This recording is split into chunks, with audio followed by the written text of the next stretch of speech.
Hey guys, welcome to Tech Team channel. Hope you guys are having a very nice day. In this video, I'm going to walk through amazing new apps for any mobile phones. So in this video, I'm going to talk about two apps that will be very interesting and useful for you guys. So the first one is Standby Mode Pro.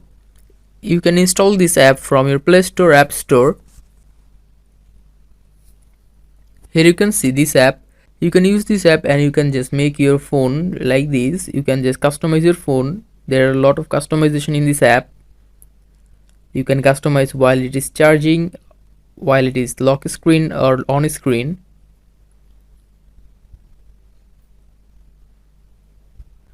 Now the second app is Super Status Bar. You can install this app in your device. In this app you can just customize your device in your will. You can just easily do so many things with your status bar. Just like if you just swipe your status bar left to right, you can just increase or decrease your brightness. If you double touch on your status bar, you can just open so many things, just like calculator. You can open your torch. You can change your background color. You can just change your status bar. So for that you can just install this app, Super Status Bar. So guys, these are the amazing apps that will be very helpful for you. Hope you find this video helpful. If you find this video helpful, then give a thumbs up and don't forget to subscribe Tech Team channel. Thank you so much for watching the video.